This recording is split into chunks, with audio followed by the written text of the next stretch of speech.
Hey everyone, happy Women's History Month. As this episode drops, I will be heading out to a speaking engagement. This time I'm going to Butler University to do a few different talks with different groups there, including one that's open to the public. So if you are in the Indianapolis area, I will be giving my Run It Like a Business talk as part of their signature series the evening of March 20th. And I would love to see some podcast listeners in the audience, so consider this your formal invitation. Today, in honor of Women's History Month, we wanted to bring you a special episode on this topic. These last few days, I've been thinking a lot about a conversation I had recently with a journalist. They were covering my book, Run It Like a Business, same as the talk I just mentioned, and a lot of the folks who have covered my book have asked about a lot of the topics we have already covered this season on the podcast and previous seasons as well. Things like growing audiences, patron retention, really how to lead an arts organization to financial sustainability. A lot of these things I've become known for.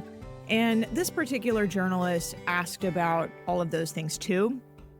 But then they took a bit of a turn and they asked me if women in the arts still face gender bias in this industry. And I said to them, first of all, yes.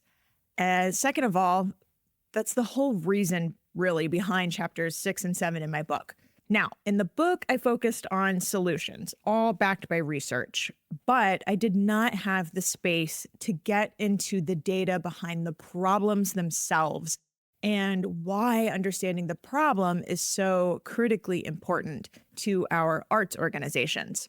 I can talk about growing ticket sales and donations all day long, and you all know I often do, but the organizations that are not looking inward at their own practices, at your own practices, to ensure they are fair and equitable and representative of the population and people you serve, if your organization isn't doing those things, isn't having this kind of introspective moment, we'll call it, you will never fully achieve the revenue potential you are capable of.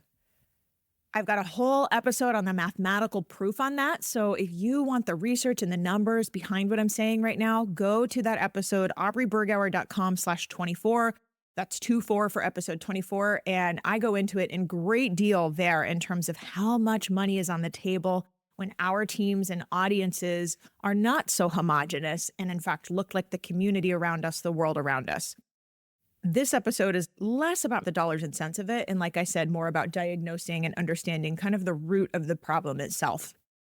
As you likely know, these issues are currently under attack at the federal level, including changes to the latest National Endowment for the Arts grant guidelines. We've been planning for this episode on this topic to run this month since last fall, okay? And we chose, in light of all of this, to stay the course because this topic is just too important to shy away from.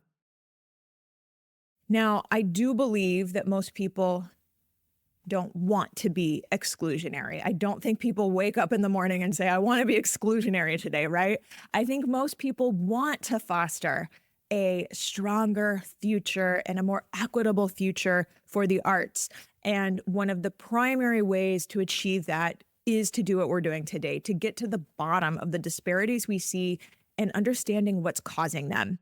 So that's what we're going to do. We will get into some numbers. I can't do an episode without sharing some research and data. And I am going to talk about the data and research I have learned about gender bias, both in arts organizations and across more broad trends when it comes to gender in the workplace. And then at the end of this episode, I have a free resource to share with you that has some research-backed hiring tips and steps you as an arts administrator can take to eliminate or at least reduce gender bias at your institution. So all right, Women's History Month. Welcome, everybody. Let's do it. I'm Aubrey Bergauer, and welcome to my podcast. I'm known in the arts world for being customer-centric, data-obsessed, and for growing revenue. The arts are my vehicle to make the change I want to see in this world, like creating places of belonging, pursuing gender and racial equality, developing high-performing teams and leaders, and leveraging technology to elevate our work. I've been called the Steve Jobs of classical music and the Sheryl Sandberg of the symphony. I've held offstage roles managing millions of dollars in revenue at major institutions, been chief executive of an orchestra where we doubled the size of the audience and nearly quadrupled the donor base. And now I'm here to help you achieve that same kind of success. In this podcast, we are sorting through data and research inside and outside the arts, applying those findings to our work in arts management, and bringing in some extra voices along the way, all to build the vibrant future we know is possible for our institutions and for ourselves as offstage administrators and leaders. You're listening to the Offstage Mic.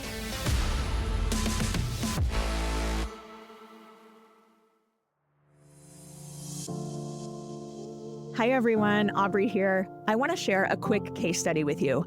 About a year ago, Austin Chamber Music Center knew they needed to work on identifying prospective donors and building relationships with the donors they already had.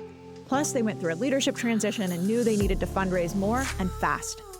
They came to Annual Fund Toolkit, who did a comprehensive analysis of their donor base, then developed a system for the organization to connect with those donors based on their needs and giving styles.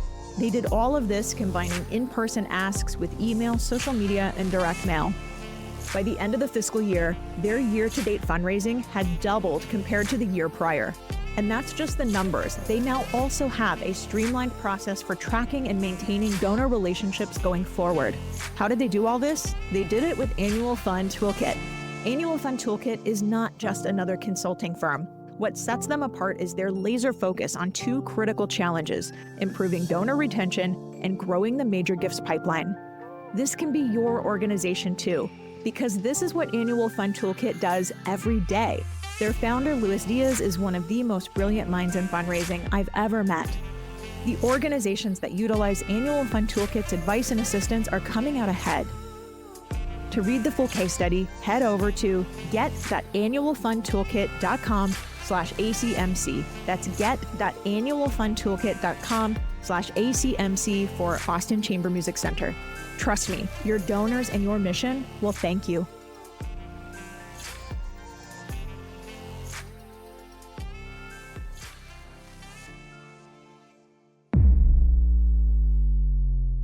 Through my career, yes, I've absolutely experienced men getting paid more for the same role or for similar roles that I'm doing. This is Catherine Bartholomew's Plows. She's the head of artistic planning at the Melbourne Symphony Orchestra. Yes, down under in Melbourne, Australia. Gender bias is an issue that women are still dealing with all over the world. What is it, though, that's causing the gender bias that people like Catherine are dealing with in the first place? I know there are all kinds of arts administrators listening to this from various artistic disciplines, but we're going to start with data from the world of opera. Last year, research out of the University of Melbourne and Deakin University published a study about the lack of representation of women in opera. The researchers were working with a data sample of over 7,000 credited creative roles. That is a very large sample size. So what they did basically was go through every program book over the last 16 years and website listings and things like that, and assembled the list of all the creative roles and who was filling those roles. So we're talking roles like set designer, director, lighting designer, costume designer, right?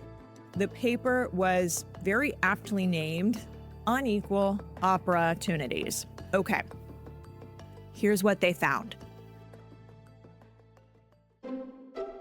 At 11 of the biggest budget opera companies, that's places including the Met Opera, San Francisco Opera, Lyric Opera of Chicago, Houston Grand Opera, and my old stomping ground at the Seattle Opera, to name a few. Over the last 16 seasons, 95% of conductors were men, 5% only were women. And out of all creative roles, 82% over those years have been filled by men. And the same goes for administrative roles as well, not just creative roles. And this isn't just an opera problem. These types of disparities are all over classical music and the performing arts as a whole. So theater and jazz have similar stats I've come across. Even visual arts museums, they have similar stats I've come across. As one example, a study out of the Canada Council for the Arts found that in Canadian theater companies, women make up only 30% of stage directors and artistic directors. Same aria, different act.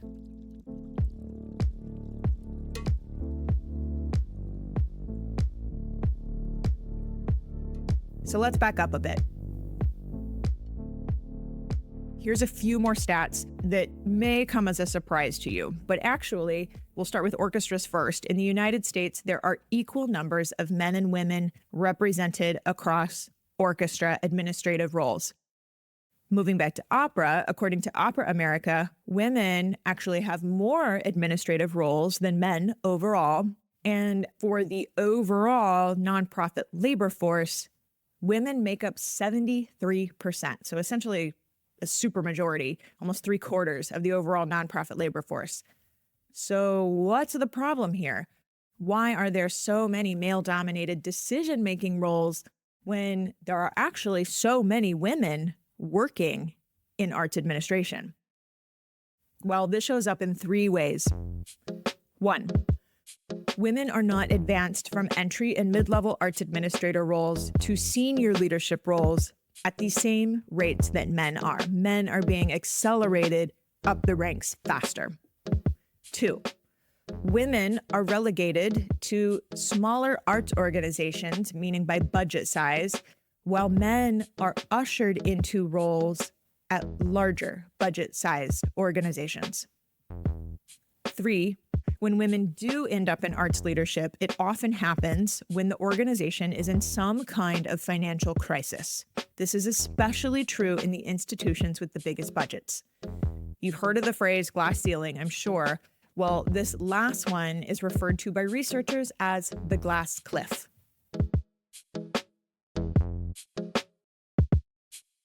So researchers at the University of Exeter in the UK coined this term, glass cliff. They found that women inside and outside the arts are often promoted during a time of extreme financial duress or financial crisis, which is the equivalent of standing on the edge of a cliff career-wise.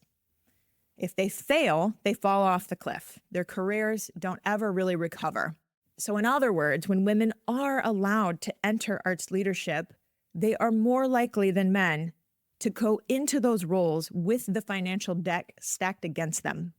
So these research coined that term, the glass cliff, way back in 2005. That's when they first published this research.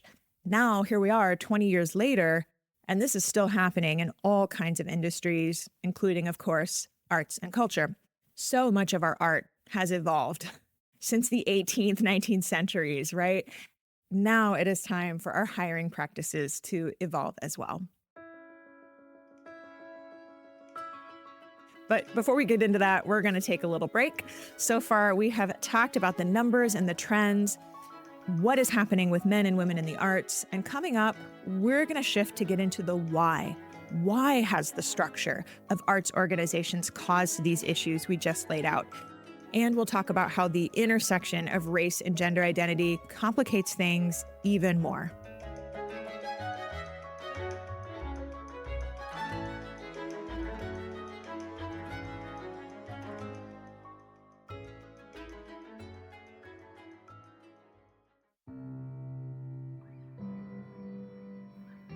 Here's a fun fact. A returning audience member is worth 7 times more than a first-timer. Yes, I am talking about audience retention, one of my favorite topics, but the problem I hear all the time from arts organizations is how to best track your own patron retention data across marketing and development. That's why I want to tell you about Artalize.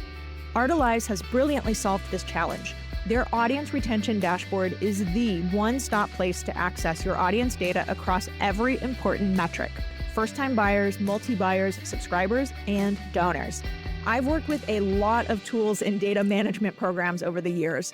The Artalize audience retention dashboard works with any CRM, and it supports arts organizations of all sizes all over the globe. If you can upload a spreadsheet, within minutes, you can access all your data, your key patron segments, and top retention metrics, beautifully laid out and easy to read. It's just that easy, no joke. And their tool even makes real-time recommendations based on your patron data to boost conversion at each stage of the customer journey.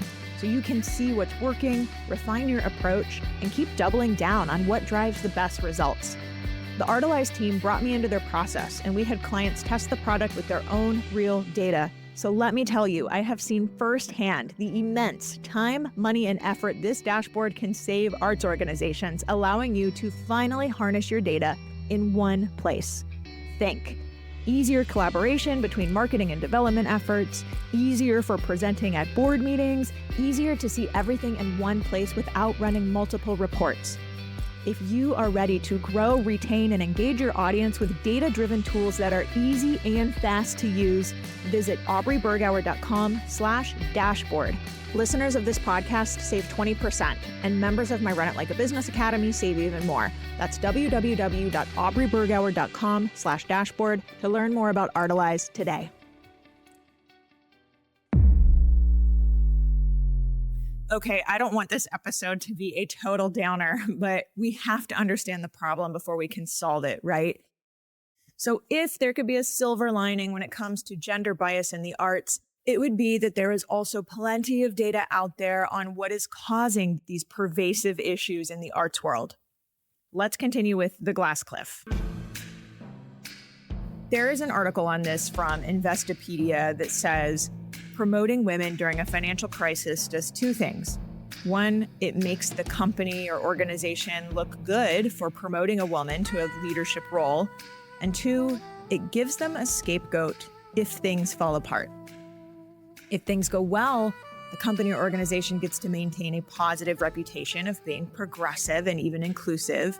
And if things fall apart, they can clean it up, so to speak, by reappointing males to those positions without reproach, without any backlash. They essentially can say, well, we tried it and it just didn't work. Guess we can move on to the profile of someone who's been successful before, which is code for a white man.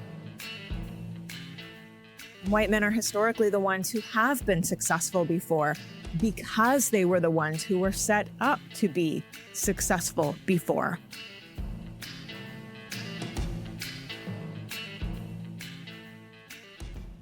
As we are diagnosing what's going on here, this is where gender bias in arts organizations is in direct relationship with these broader gender norms that are outdated, but still alive and present in our society today.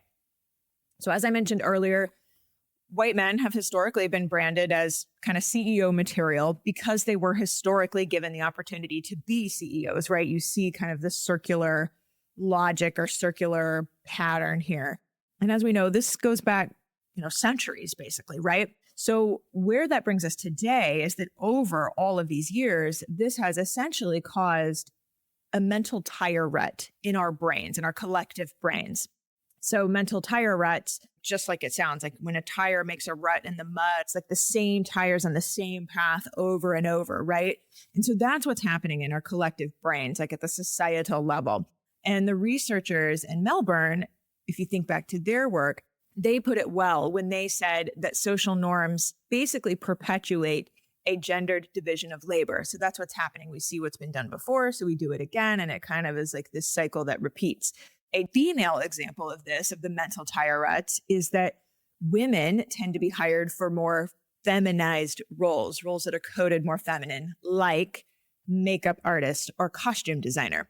And if women try to deviate, this is what the research shows, the woman who says, I don't want to be a costume designer, I don't want to be a makeup artist, I want to be a CEO, those women are then seen, even subconsciously, as higher risk and therefore less reliable than their male counterparts. Now, I said I'm not here for just all doom and gloom. The good news is that once mental tire ruts are identified, they can be rerouted. We can form new idea pathways in our brain. All the research says the first step to overcoming bias is to name it, identify it. So to know the bias is to overcome the bias. Essentially, make a new mental tire route. So connecting some dots here, one of the chapters in my book is called Heidi versus Howard, Hire Fairly, Compensate Radically. And that chapter title is based on an infamous study out of Columbia University called the Heidi versus Howard study. Maybe you've heard of it, but if you haven't, very quickly, what they did was the researchers had two different groups. And these people were told, you're evaluating a candidate for a job. And they kind of explained what the role was. And the two different groups were each given identical resumes, except for one difference. And that one difference was the name at the top. One group got the resume with Heidi's name. One group got the resume with Howard's name. Now, the findings of this and why this is so interesting and became infamous is that the findings were that Heidi and Howard were evaluated by both groups as equally competent, which they should have been, right? Their resumes were identical. So far, it's like, okay, check, good. Heidi, however, was described by the evaluators as too assertive, not likable, self-involved, and therefore not a good fit for the job. Howard, on the other hand, the group who reviewed the Howard resume, did not give those labels in the evaluations. All because of a name on a sheet of paper.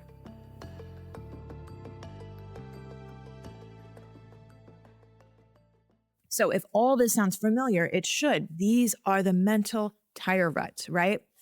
Now, this is not just an issue of gender. That's the point of this whole episode. But I have to say that race and ethnic identity are, of course, an issue as well. A similar study from the American Economic Review found that applicants with names that suggested they were white got 50% more callbacks from employers than those folks whose names suggested they were Black. I also want to acknowledge we are operating in a gender binary here. We're talking men and women in all of this, and that's because that's the research available right now, or at least that I know of and was able to find on this topic.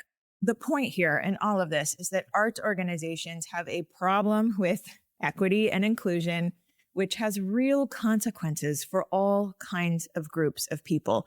And this is not just at the top of the org chart, which that's what tends to get the most attention, right? In the broader media, even when we were talking about these different creative roles at the top. But the root of the problem, this is really where we start to get at the crux of it here. The root of the problem is up and down the whole organizational structure overall. And it starts early. It actually starts, listen to this, it starts right when women enter the workforce. The biggest barrier to women's advancement is what the researchers call the broken rung. So we talked about the glass cliff. Now we're going to talk about the broken rung. This is the first opportunity for a promotion that an employee encounters in their career, right? So we call it the career ladder. And the first rung of a ladder is your first promotion of your career. So the researchers are saying the rung is broken. It's the broken rung. And they say that because this entry-level promotion is actually where the gender discrimination and gender bias begins. So the researchers found that for every 100 men promoted from entry level to manager, only 87 women are promoted. That's McKinsey and Lean In is where that research comes from. And it's even worse for women of color. For every 100 white men promoted, only 73 women of color are promoted at that first stage, first promotion of their careers. So it's the broken rung on the career ladder. I said it before, what this teaches us is that men's careers are advancing faster while women at the same time are being held back right from the beginning. And not just then, but the research goes on to show this is happening at every subsequent rung of the ladder. The number of women being advanced decreases even more. So how do we deal with this? What do we do? Leadership and agency of key decision makers is the piece.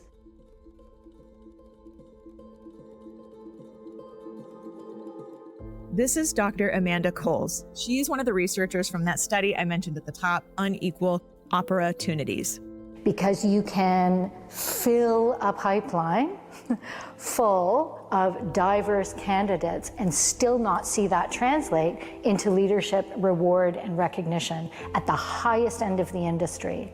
So yes, I agree that training and filling the pipeline is really important. That is not going to solve the problem. You cannot simply add more people who look different than white men to a system that is hostile, right, to diversity. You need to focus on changing the system itself to value inclusivity, diversity, and belonging as core industry values.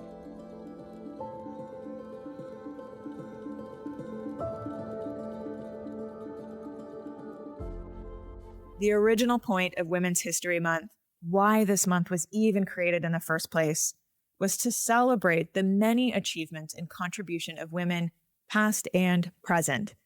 And you know what? I look forward to our arts organizations being able to celebrate even more of those achievements when the women in the arts are able to fully contribute. Before I go, I want to give a big shout out to the Melbourne Symphony Orchestra and their partners for their Women's Day programming. The clips you heard from Dr. Amanda Coles and Catherine Bartholomew's Plows were a part of a panel discussion from that programming. Huge thank you to all for the work that you do. I love this quote about hiring practices. This is from Laszlo Bock, the former head of people at Google, and he once said, quote, "Most assessment occurs in the first 3 to 5 minutes of an interview, and that interviews are subconsciously biased toward people like themselves." As I mentioned, I have a free resource for you to address this challenge of bias at your arts organization. It's all about applying equitable hiring practices as an arts administrator when you're looking to grow your team. And this is helpful no matter the role or no matter the seniority. So much of what I talked about today can be remedied by thinking intentionally and equitably through all 3 of the main phases of hiring. That's writing the job description, reviewing resumes, and conducting the interview. And that's what this guide is all about. It's packed with research and tips of what you need to do. So download the guide to equitable hiring practices in the arts at aubreybergauer.com/45. That's number 45 for episode 45. Again, aubreybergauer.com/45 to get your free guide right now.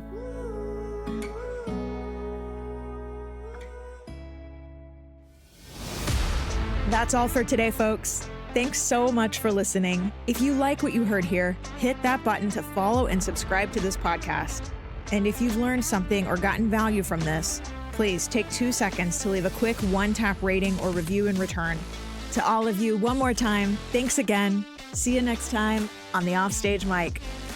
The Offstage Mic is produced by me, Aubrey Bergauer, and Aaron Allen. The show is edited by Novo Music, an audio production company of all women audio engineers and musicians. Our theme music is by Alex Grohl. Additional podcast support this season comes from Kelly Stedman, other members of the Changing the Narrative team, and social media brand management by Classical Content. This is a production of Changing the Narrative.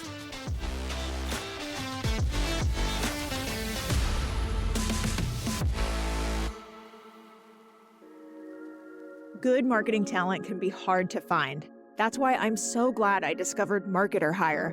As my business has grown this year, I can definitively say a part of that growth was because of the way Marketer Hire helped me not just find good marketing talent I needed, but how fast they did it and how they worked to match me with the perfect people. First, I reached out about an email copywriting project and email platform migration we were going through, and Marketer Hire matched me with Jamie within a week. A few months later, we needed technical support on our Google Analytics, and they had us connected to Alec within days. Both Jamie and Alec needed 0 training, were incredible to work with and experts in their respective areas, and most important, they completely delivered on time, on budget, and got the results I needed. What I like about Marketer Hire is that you can engage someone for as long or short as you want. I hired Jamie for a 3-month project, for example.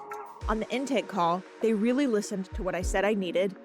I even said that I need someone with an interest in the performing arts. And it turned out Jamie had a theater background and is still a member of her local thespian troupe to this day.